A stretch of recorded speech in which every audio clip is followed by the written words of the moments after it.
Bonjour Nathalie, Qu'est-ce que tu fais? je suis en train de dépulper des graines, Super, tu me montres comment tu fais? d'accord. Je m'apprêtais d'ailleurs donc d'abord en collecter Ok.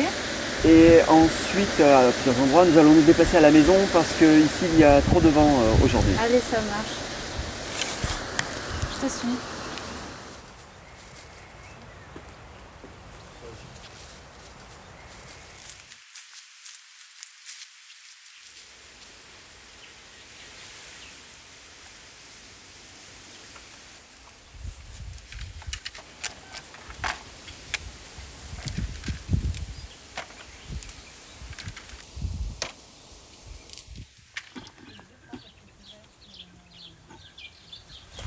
Ah ben, Laurent, là on attend un arbre à récolter. Les graines, elles ont l'air matures. Oui, elles sont matures, effectivement, c'est un cassia comme nous avons récolté au jardin. Donc c'est très important de récolter des graines sur différents individus. L'idéal c'est de récolter sur 5-6 individus pour avoir des patrimoines génétiques complètement variés. Et la deuxième indication quand on est sur des arbres comme ça, c'est de ne pas tout ramasser. C'est-à-dire qu'on prélève une partie des graines seulement sur l'arbre. Tu te balades en forêt de chênes verts, tu vas prélever quelques glands sur un arbre, tu vas faire 10 mètres, tu vas trouver un autre arbre, tu prélèves encore 10 glands, et ainsi chemin faisant, tu vas avoir une moisson de fruits, de glands, mais qui seront issus de différents parents, donc de différents individus. Ok. Et l'autre élément, quand tu prends sur plein d'individus comme ça, c'est que vraiment tu en laisses à la faune et à la flore. Par exemple, sur ces graines-là, on voit qu'il y a des petits insectes qui de temps en temps piquent les graines et s'en servent d'alimentation. Donc c'est important d'en laisser pour qu'il y ait toujours les cycles des insectes qui font partie des écosystèmes. Les insectes parfois sont un problème pour nous, pour la conservation des graines justement. Et nous avons une petite astuce, c'est qu'une fois qu'on a dépulpé les graines, on va les faire séjourner 24 heures ou 48 heures dans un congélateur. Ça n'affecte en rien la graine puisqu'elle est déjà en repos de végétation, on dit en dormance. Par contre, les insectes, le passage 24 heures ou 48 heures à moins 17 ou moins 20 Ça degrés les éliminera. seront éliminés par le froid d'une durée assez longue. C'est vrai que pour la conservation des graines, on essaye de les mettre dans des positions où elles sont vraiment sèches. Le moisi, ça dénote un taux d'humidité encore présent. Donc quand on les sort de leur coque, qu'on les dépulpe, Ouais. on va les laisser encore quelques heures, voire quelques jours à l'air libre pour qu'il y ait une évaporation maximale Au soleil. de l'oxygène. Non, pas au soleil, là il y a un dessèchement trop rapide. À l'abri du vent, hein, de la lumière, mais un endroit vraiment sec. Et avant de les enfermer définitivement, on s'assure donc d'enlever, si possible, donc les épidermes et la pulpe. Donc c'est l'opération que je vais vous montrer un petit peu plus loin. Une fois qu'on a récolté, on s'installe à l'abri avec des amis et on va, entre guillemets, décortiquer les graines. Les pépiniéristes appellent cette étape dépulper les graines, parce que la plupart des graines sont entourées d'une pulpe. Donc Laurent, là, on est allé récolter des petites graines sur différents arbres de la même variété. Donc on arrive ici avec ces graines et moi, si j'ai pas le temps de les dépulper de suite ou même j'ai un peu la flemme, est-ce que je peux juste les congeler comme ça et puis soit je m'en occuperai plus tard ou voire je te les transmettrai juste dans cet état. Oui, c'est tout à fait possible. Alors par contre le traitement congélateur, voilà, 24-48 heures, tu ne le laisses pas 2 semaines dans le congélateur non plus, ça va t'occuper l'espace, dépenser de l'énergie pour rien. Mais oui, les collecteurs peuvent nous transmettre des graines dans l'état brut, non Je les dépulpé. congèle 2 jours et je te les fais passer. Voilà, vous faites passage au congélateur et après vous pouvez nous les faire passer.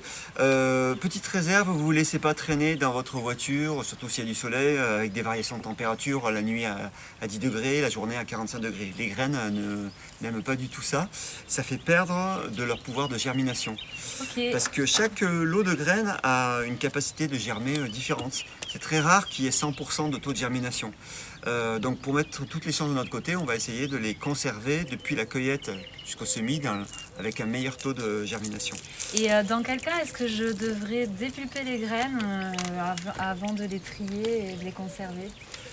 Dans quel cas, si tu as du temps et si tu veux donc nous les transmettre par voie postale par exemple pour minimiser le volume et le poids, c'est une solution.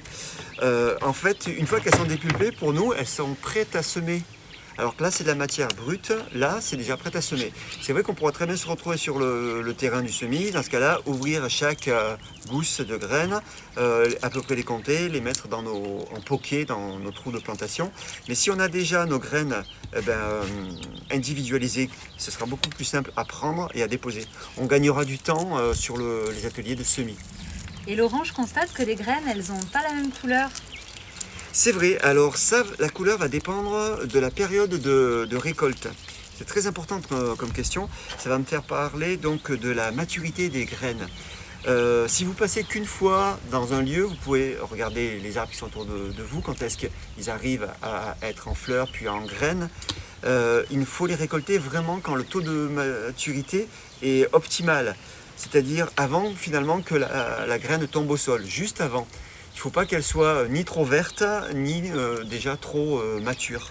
Donc là, il y a quelques graines vertes qui montrent qu'elles sont juste en train d'être bonnes à récolter. Elles ne sont pas toutes complètement matures, mais là, une fois dépulpées, elles vont finir de noircir ou de changer de couleur. Alors moi, Laurent, je m'y connais pas trop sur les périodes de récolte de graines. Est-ce que tu sais s'il existe des affiches, des sites, des fiches explicatives? Oui, ça tombe bien, on a réfléchi à cette difficulté parce qu'on n'est pas tous jardiniers dans la profession. Donc nous avons mis à disposition sur notre site et en lien avec la vidéo des périodes quand récolter quoi. Donc ça aidera chacun à récolter. Sachant que la plupart des graines se récoltent plutôt à l'automne ou en tout début d'hiver. Mais il y a quelques exceptions qui peuvent être récoltées dès la fin du printemps. Et en plus de ça, j'ai vu que le Peuple des Arbres, il organise une journée de récolte collective par mois qui permet d'aller récolter tous ensemble les graines sur les lieux, donc à la bonne période. À la bonne période et en permettant à chacun d'identifier les arbres, d'apprendre à les reconnaître par l'écorce, par la forme des feuilles, par éventuellement donc la manière dont ils poussent. Ce sera des journées de transmission, à la base pour récolter des graines, mais ensuite pour donner des informations les plus larges possibles. Alors si je résume, donc on est allé récolter nos graines d'arbres sur différents arbres pour la même variété. Là je rentre chez moi, je les fais sécher à l'abri du soleil pendant quelques temps pour éviter les moisissures lors de la conservation. Puis je vais les faire passer au congélateur environ 2 jours pour éliminer les insectes qui pourraient me grignoter les graines. Et puis une fois que j'ai fait ça, je peux éventuellement les dépulper, puis les stocker dans des petits sachets sur lesquels je note, j'imagine, la date de récolte, le lieu et puis la variété de l'arbre à qui appartiennent les graines. Voilà, le nom en français, ça peut suffire. Et puis je stocke ça dans un endroit sec et à l'abri de la lumière, sans variation de température, jusqu'à temps que je puisse les transmettre au Peuple de l'Arbre. C'est parfait comme indication. Ok, eh ben c'est parti, allons-y.